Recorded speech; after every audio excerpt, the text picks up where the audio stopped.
Mbote mingi na balandi 24 news na yemoko le fils de Voici l'homme. Hein? Oyo nami azana micro na bino ya tolobela. Lelo tolobela nini? Lelo tozana invité moko spécial otokobeta masolo. Masolo ya mboka par rapport à la situation qui s'est passée, par rapport à climat ezali. Ba imboko baza na connaissance balobaka. Na bisaka bino ke mission eza ya bino. N'hésitez pas ya kobengisa biso bisika boza même na ba groupe bisika bozali ba pasteur ba nyoso. Émission eza apporte eza polele pona mutu nyoso tokolobela. Émission je crois que toza déjà na epembeni mbote mwana mboka ya Congo tokoloba. Mbote mopanzi sango matondi ndenge bo banzi na biso mpe boyambi biso o mokolo mwa lelo. Toko benga yo en politique proche ya pouvoir. Ouais, personnalité politique proche du pouvoir. Bozolia bien. Na habité tant aux batozolia bien olingi on insinué to olobanini par là. Quand on dit pouvoir, ça veut dire que bino ne boana bâton de commandement. Non, mais au début que même Platon le disait, faire la politique c'est pour être au service et à cité. Lorsque nous parlons cité, c'est mettre l'homme au centre de tout. Na habité. Mais tant que vous avez kolia, et koloba ete to ali bato ya kanyaka. Oko se présenter ba mboka bazolanda yo comme nani yo ba yebi yo ba opa ba yebi yo te o bengami na kombo ya nani sans pesa. Donc c'est bien Oyabino maître Fall Mamba, personnalité politique proche du pouvoir.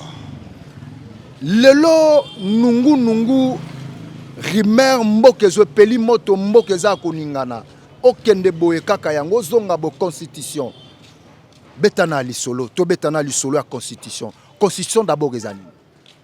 Bon bato bakoyebate na lingala babenga kango mobeko likonzi. Mobeko likonzi ezali oto koloba mokanda oyo eza na mikanda ebele na kati na yango parce que na kati ya mikanda wana yango nde ezali ko réglementer vie oyo ya bakongomani nyonso soko ye na kati ya mobeko likonzi okokuta na kati na yango okokuta ba réglementer par exemple secteur ya oto koloba ya travail, secteur par exemple ya oto koloba ya assurance, secteur nyonso okuta yango eyali na kati ya mobeko likonzi.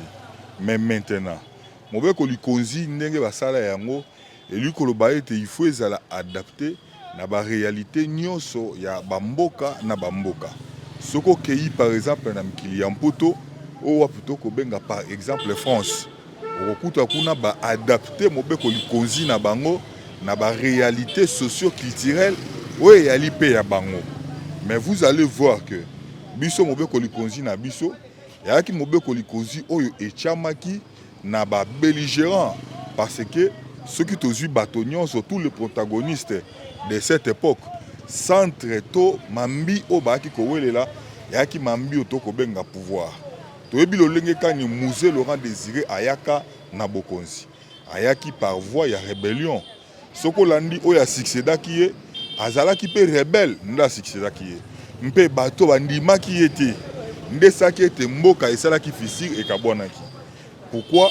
Parce que bitumba wana ekotisaki trouble ekotisaki nungu bobebi ebele na kati ya mboka nde boye oni na bafacilitateur bamonaki ete il faut to doter République démocratique du Congo na constitution ou ezali post-conflit. Parce que la constitution de Zanango est post-conflit. Ezaki constitution est post-conflit. Mais maintenant, pour que tous les sous na post-conflit, maintenant tous les la République démocratique du Congo, ce qui revient à dire que il faut doter mboka na mobeko likozi o ezali ko s'adapter na ba réalité culturelle et socio-économique ya mboka na biso. Vous voyez-vous? Et donc il y a mwana nde oto kolobake mais ceux qui olobi ke mboka peli moto ngana komona place mboka peli moto te. Pourquoi na lobi bongwana? Parce que problématique ezali intention. L'intention ba o bazolo ba mboka peli moto po ba kotala ka kobe mabumu na bango. Po ba kotala lobe intérêt na bango. S'il faut aller même au-delà, je peux avancer. La plupart de ces opposants, vous allez voir que tous ces opposants, ils ont été aux affaires. Ba opposant nyonso to loba lelo bazalaki na affaire. Ba moni ke ba komi na ba tangu bazalaki. Est-ce que batalaka intérêt à population? Donc ça que ça a intérêt na bango moko. Batalaka intérêt à population te. Ce qui to zuyo talanzela auto telemi. Depuis Mobutu, première fois prince et Salema awa. Okomona iti ezala mokonzi a Yesika. Il a de bonnes intentions, aina makanisi malamu oya ko mamboka.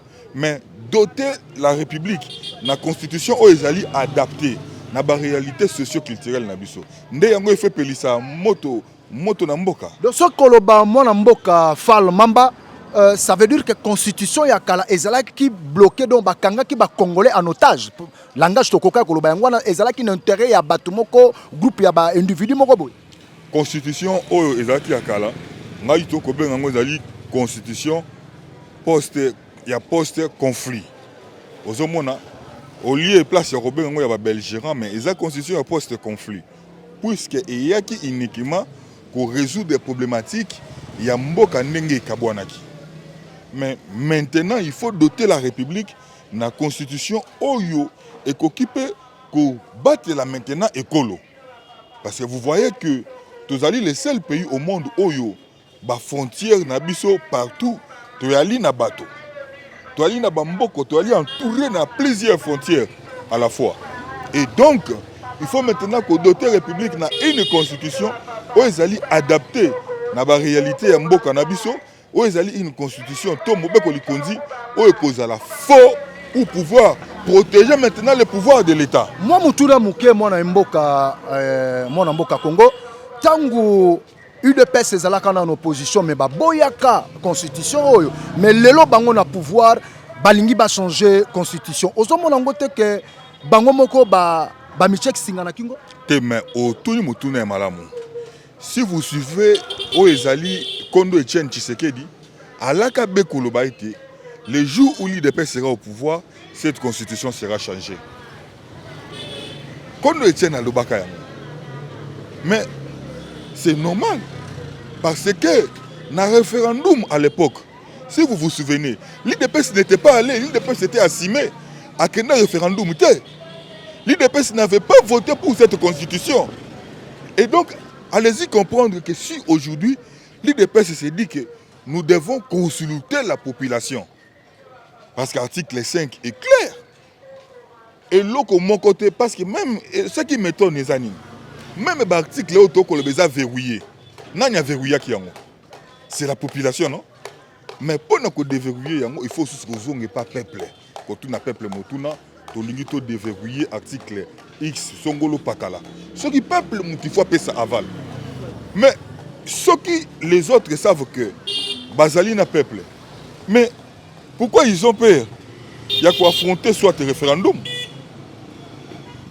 Et donc, allez-y comprendre que aujourd'hui, l'UDPS à l'époque était une vraie opposition. Mais aujourd'hui, l'UDPS ne fait plus face à l'opposition, mais l'UDPS fait face à la rébellion.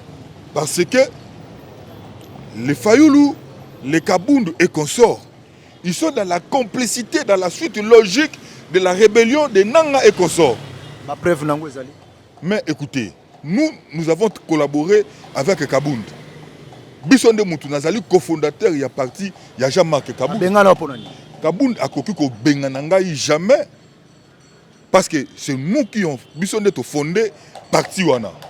Bissonde Toko et Bissoke. Tozali na ba élément ebélé ya ba Kanyaka. Oyo euta et pas Joseph Kabila. Oyo pe tokena kozwe la Kabound.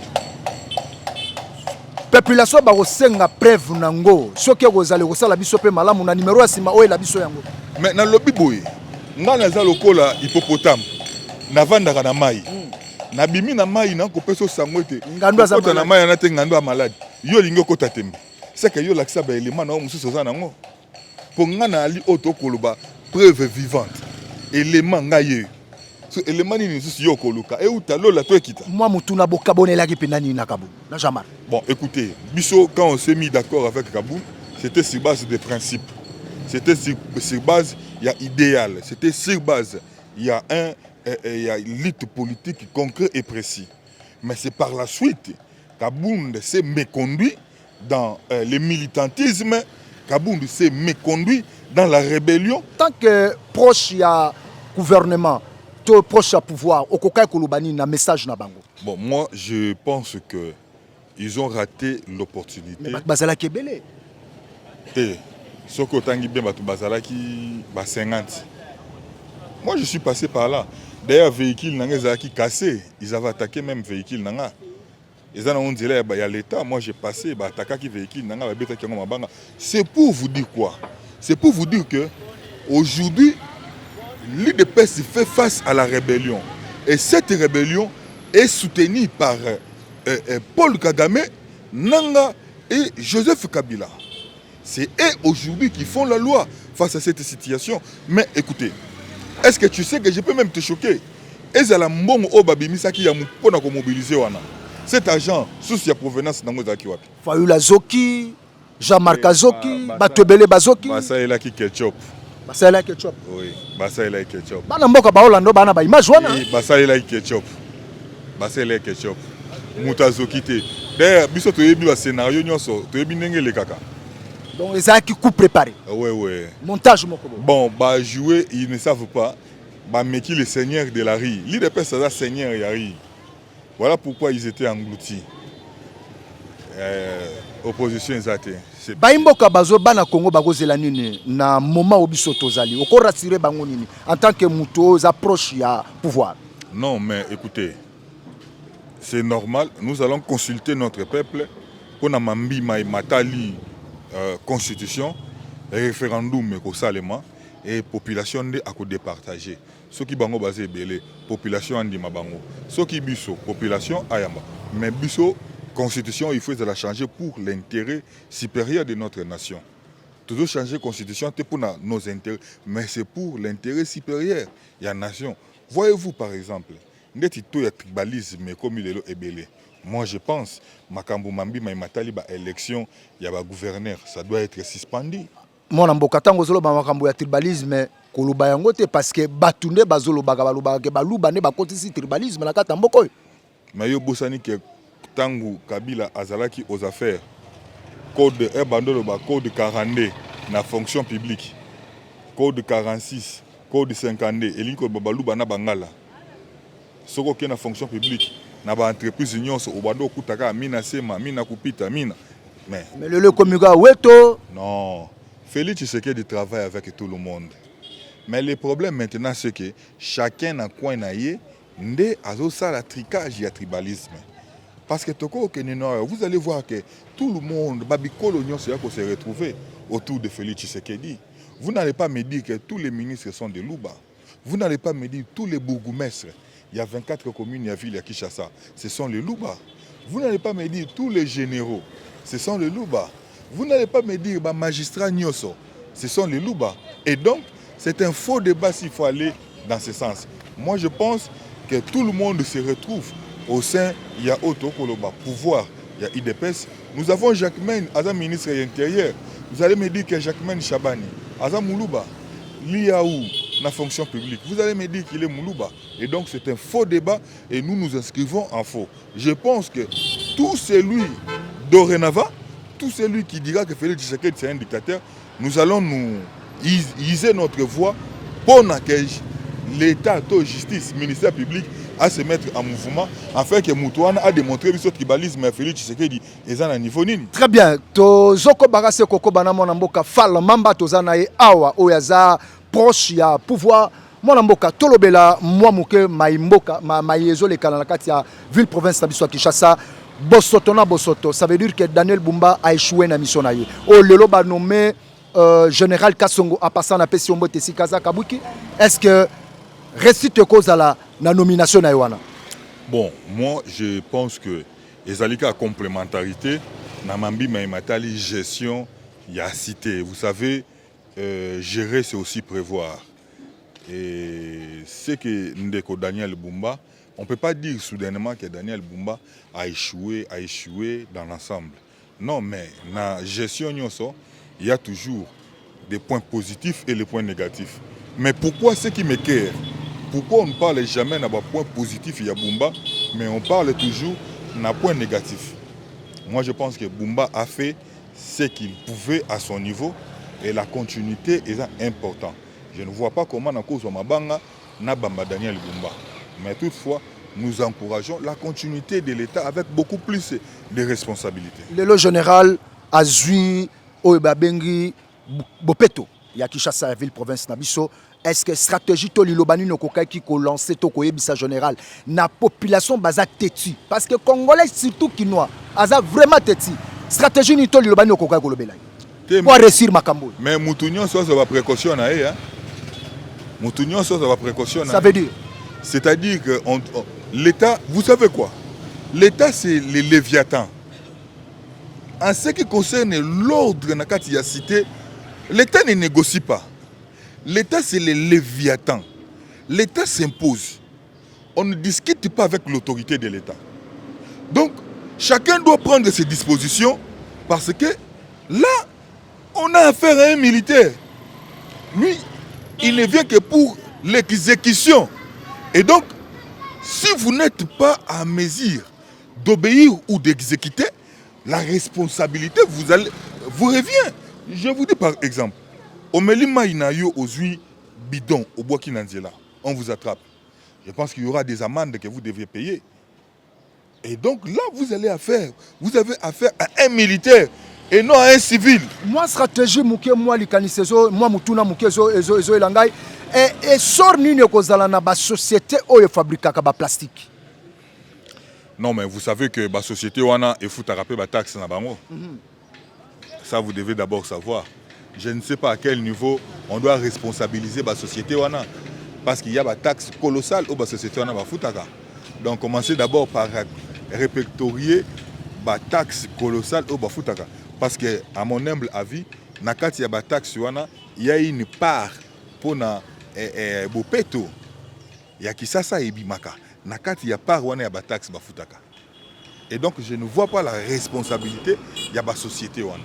Mais plutôt l'État a pris ses responsabilités en main pour réglementer autant que le problème d'insalubrité dans la ville professeur Kinshasa. Nous ne pouvons qu'encourager l'État parce qu'il a eu la responsabilité.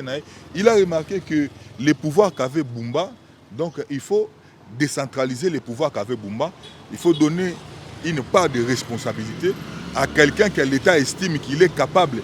Il sera à mesure d'assumer la tâche ou d'assumer la responsabilité. Wana ozomona ngote ko décharger ko longola mutu ko tikene étiquette pamba mais fonction ba pesi mutu mususu azo travailler nango. Je ne vois pas les choses de la même manière ndenge yo ozomona, mais ce que moi je sais, Bumba a un mandat qui jusque là ezali ko courir cours nango normal.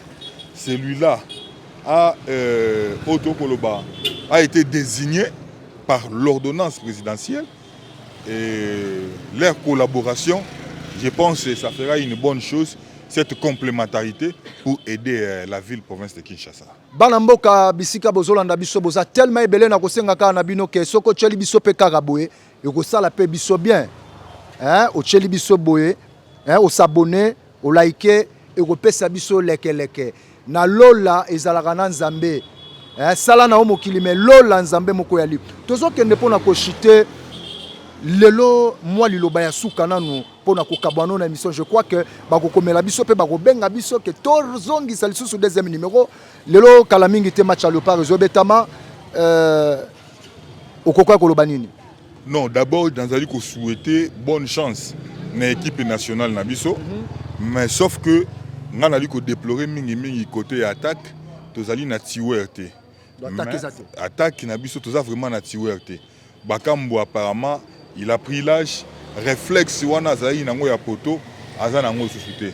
Mais sinon, surtout défense nabiso, milieu de terrain nabiso, en tout cas, je peux donner 50, 40, 60. Score à combien na Portugal? Donc 1-1. 1-1. Ouais.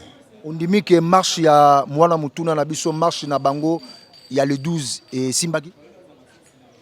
Et Simba qui kaka na mitu na bango.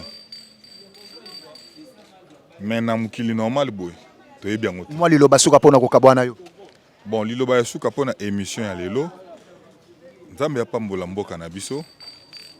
Nzambe a continuer ko pesa biso boanya makasi na nzoto mpo ete toyeba mpe kosalela mboka oyo mpo mboka oyo epesi biso nyonso mboka oyo epesi biso nkita mboka oyo epesi biso mabele ya kolala mboka oyo epesi biso miso oyo biso tozali nango nde mpe kongole nyonso esika oyali na kosenga na yo linga mboka na yo salela mboka na yo mpo ete tobatela nkita ya bakoko. Lelo soki Jean-Marc akomi chef de l'État abengi yo bo travail na ye to ko moi ba pesi poste mo travail na ye na ndebo kabona tu wana mutu na suka rapidement. Jean-Marc ako postulé te casier judiciaire na ye il a été condamné.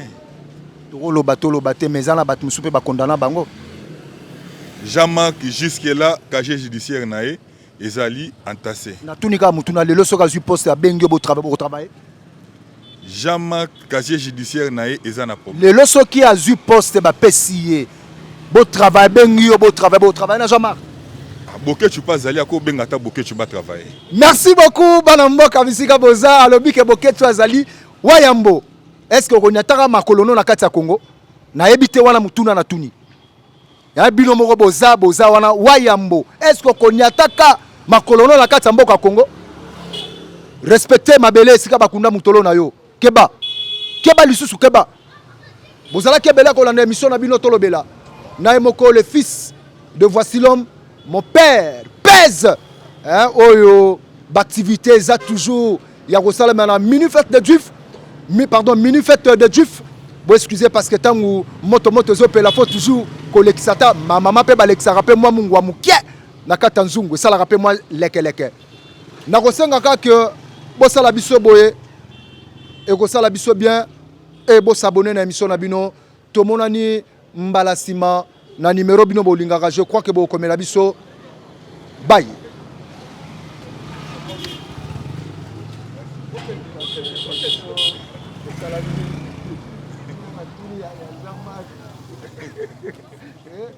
Et sali et sala